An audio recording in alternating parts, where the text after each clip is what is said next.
If you've been wanting to build a solid budget gaming PC and only have $500 in your pocket, well, you came to the right place. At the time of making this video, this entire build cost $497.42, and it is the best budget gaming PC that you can build for under $500 currently.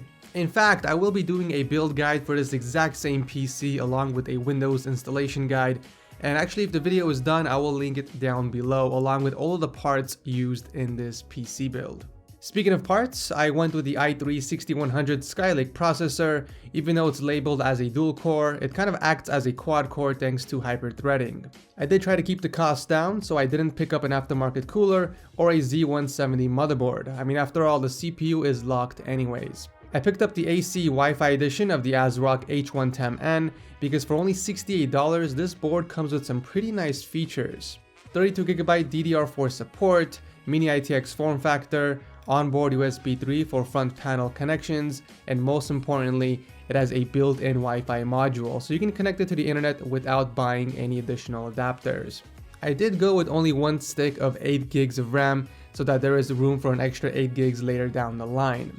You can also upgrade the CPU to an i5-6400, 65, or even a 6600 in the near future. For storage, I decided to skip hard drives altogether and put in a single SSD from Silicon Power, which is one of the most affordable 240GB SSDs you can buy for around $50. It just makes sense to use an SSD as your main drive. However, there are 3 additional SATA ports on the motherboard for 3 more storage devices.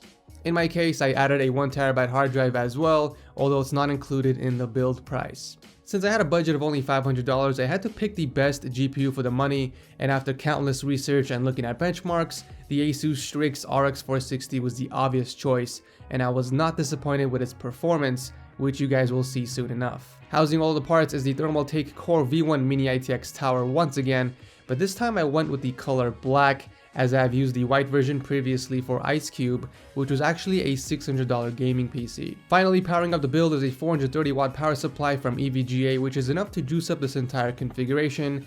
Even if you manage to upgrade the CPU to an i7-6700 with an RX 480, this PSU will still be plenty. The PC is also fairly cool in terms of temps, which is surprising since there is no aftermarket cooler or any extra case fans. The CPU peaks at 62 degrees on full load, while the GPU maxes out at 66 degrees during overclock mode. It's also pretty quiet during full load, and here's what it sounds like while gaming.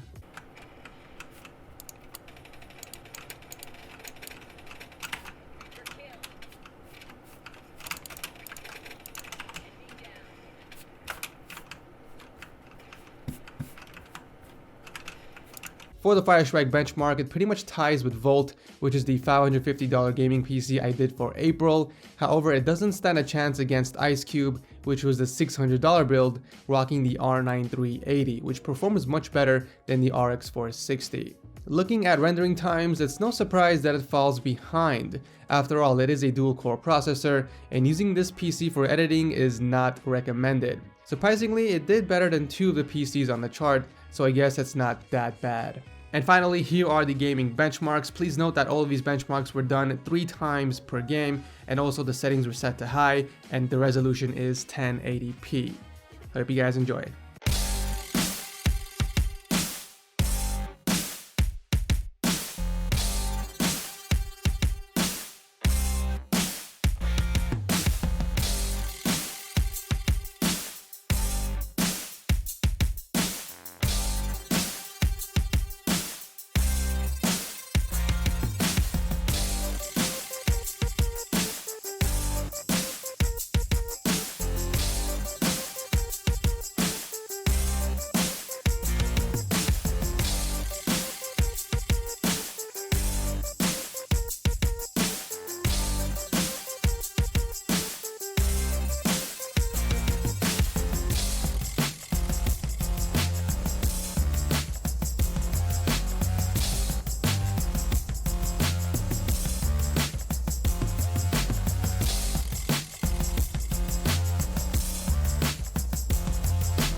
So there you have it, guys, some very impressive numbers for Dark Cube. Who would have thought you can game over 60 FPS at high settings using a 6100 dual core processor?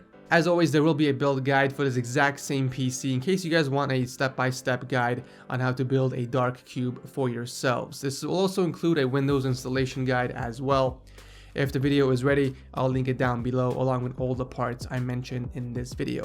If you guys enjoy these monthly PC builds, be sure to leave a like. It really does help me and help out the channel a ton. Thank you guys so much for watching as always, and I'll see you in the next video.